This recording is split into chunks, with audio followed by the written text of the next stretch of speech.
Assalamualaikum warahmatullahi wabarakatuh. Perkenalkan, nama saya Wafik Fadiah dari kelas 2H dengan NIM 7012102231. Baiklah, di sini saya akan menjelaskan tentang KBLI. KBLI sendiri adalah pengklasifikasian aktivitas atau kegiatan ekonomi Indonesia yang menghasilkan produk atau output, baik berupa barang maupun jasa, berdasarkan lapangan usaha untuk memberikan keseragaman konsep, definisi, dan klasifikasi lapangan usaha dalam perkembangan dan pergeseran kegiatan ekonomi di Indonesia. Apa fungsi dari KBLI? Fungsi dari KBLI yaitu yang pertama, KBLI dapat dimanfaatkan untuk menyediakan arus informasi berkelanjutan yang mutlak diperlukan dalam melakukan monitoring dan evaluasi dari pencapaian atau pelaksanaan perekonomian pada kurun waktu tertentu.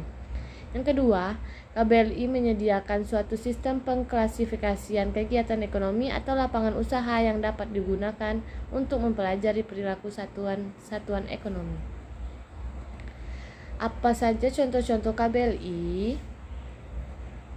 Terdapat 10 contoh KBLI yaitu sebagai berikut. Yang pertama, pertanian, kehutanan, dan perikanan. Kedua, industri pengolahan. 3, konstruksi. 4, pengangkutan dan pengurangan. 5, perdagangan besar dan eceran.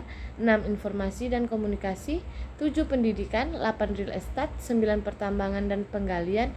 Dan 10, kesenian, hiburan, dan rekreasi. Berikut penjelasan dari contoh KBLI.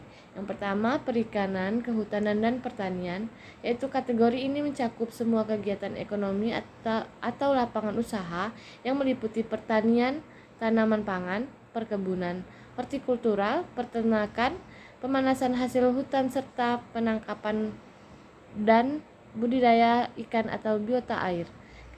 Kategori ini juga mencakup jasa penunjang masing-masing kegiatan ekonomi tersebut. 2, industri pengolahan, yaitu kegiatan ekonomi atau lapangan usaha di bidang perusahaan secara kimia atau fisik dari bahan untuk unsur atau komponen menjadi produk baru. Bahan baku industri pengolahan berasal dari produk pertanian, kehutanan, perikanan, pertambangan atau penggalian seperti produk dari kegiatan industri pengolahan lainnya.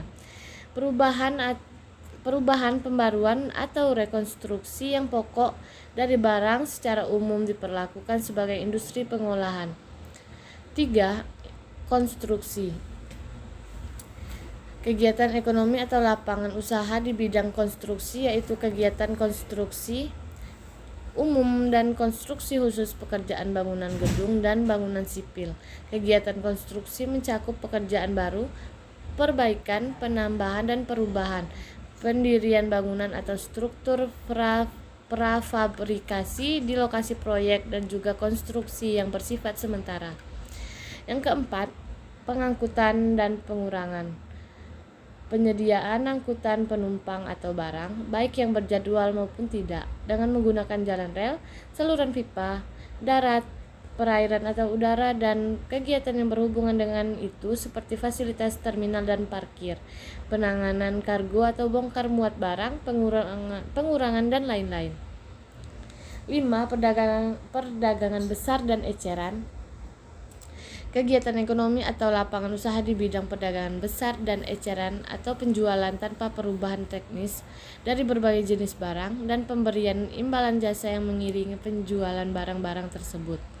Yang keenam, informasi dan komunikasi, berproduk dan distribusi informasi dan produk kebudayaan, penyediaan sarana untuk mengirimkan atau mendistribusikan produk-produk tersebut, dan juga data atau kegiatan komunikasi, teknologi informasi dan pengolahan data serta kegiatan jasa informasi lainnya. 7, pendidikan, kegiatan pendidikan pada berbagai tingkat dan untuk berbagai pekerjaan, baik secara lisan atau tertulis seperti halnya dengan berbagai cara komunikasi.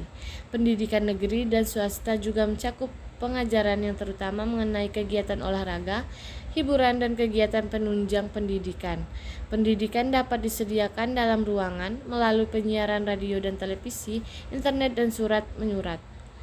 8, real estate, kegiatan orang yang menyewakan, agen dan broker atau perantara dalam penjualan atau pembelian real estate, penyewaan real estate dan penyediaan jasa real estate lainnya, seperti jasa penaksir real estate atau bertindak sebagai agen pemegang wasiat real estate. 9. Pertambangan dan penggalian, kegiatan ekonomi atau lapangan usaha pengambilan mineral dan dalam bentuk alami, yaitu padat atau batu bara dan biji logam, cair atau minyak bumi atau gas alami. Kegiatan ini dapat dilakukan dengan metode yang berbeda seperti pertambangan dan penggalian di permukaan tanah atau di bawah tanah. Dan yang terakhir yaitu 10, kesenian, hiburan dan rekreasi.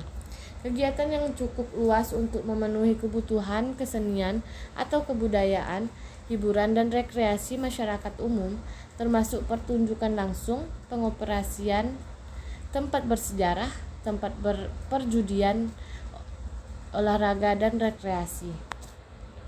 Baiklah, itu saja yang dapat saya sampaikan. Saya ucapkan terima kasih. Wassalamualaikum warahmatullahi wabarakatuh.